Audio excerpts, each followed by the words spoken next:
Assalamualaikum, halo Sobat BK, berjumpa lagi kita di sharing bimbingan konseling. Tetap semangat belajar ya Sobat, untuk meraih masa depan yang gemilang. Sobat BK, kali ini saya akan sharing tentang aplikasi instrumentasi di dalam bimbingan konseling.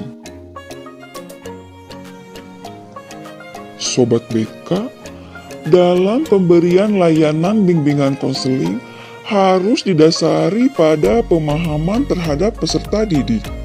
Tujuannya agar kegiatan bimbingan dan konseling sesuai dengan kebutuhan peserta didik.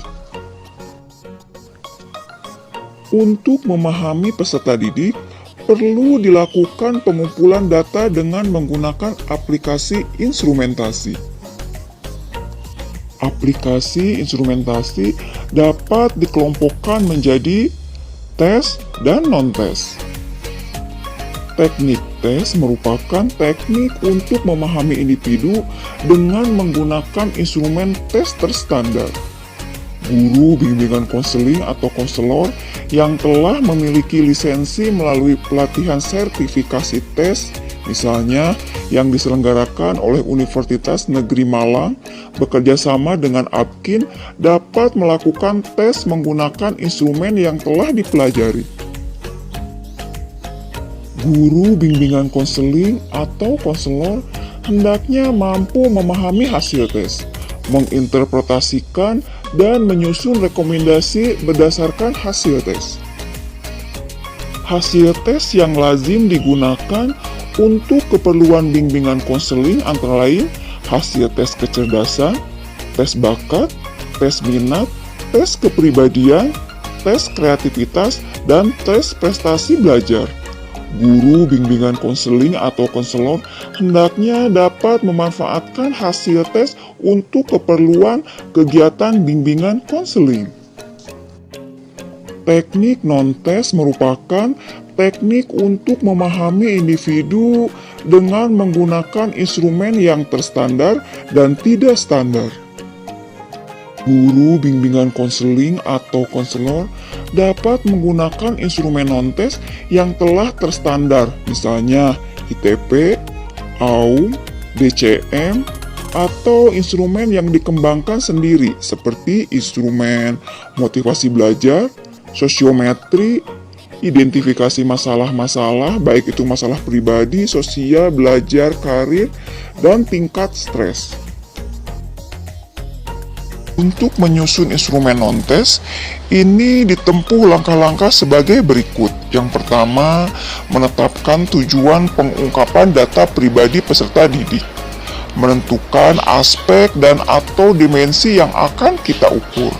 Merumuskan definisi operasional, memilih cara pengukuran yang digunakan, merumuskan manual penggunaan instrumen, penyekoran, dan pengolahan, serta interpretasinya dan instrumen dan lembar jawaban.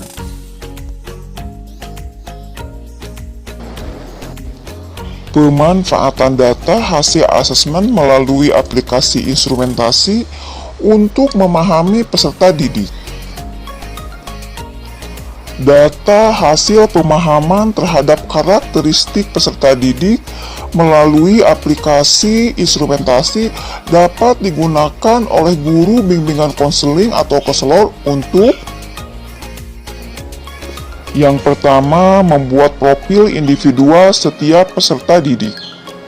Berdasarkan data hasil asesmen, maka setiap peserta didik dapat disusun profil yang menggambarkan tentang identitas diri peserta didik, karakteristik tugas perkembangan, klasifikasi kecerdasan, bakat, minat, motivasi belajar, kesiapan belajar, kemampuan hubungan sosial, kematangan emosi, prestasi akademik dan non-akademik yang dimiliki, latar belakang keluarga, sekolah, masyarakat, dan lain-lain, serta gambaran tentang kelebihan dan kelemahan setiap peserta didik.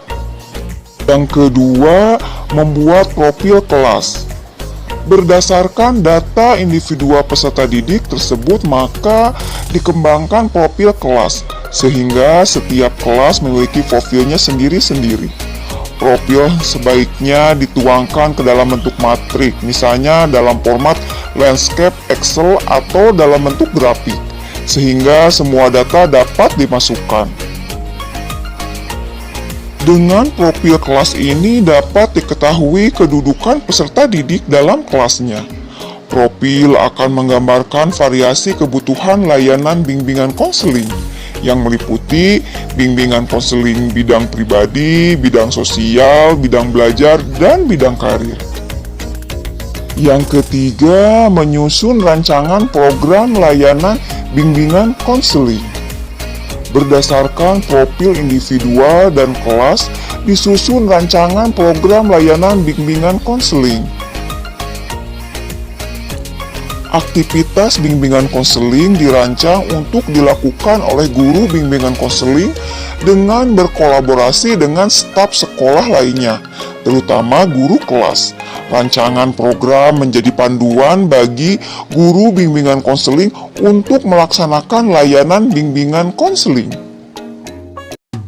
Sobat BK, demikianlah sharing kali ini. Aplikasi instrumentasi, teknik-teknik pemahaman peserta didik dan pemanfaatannya. Terima kasih. Semoga bermanfaat dan dapat menambah wawasan. Wassalamualaikum.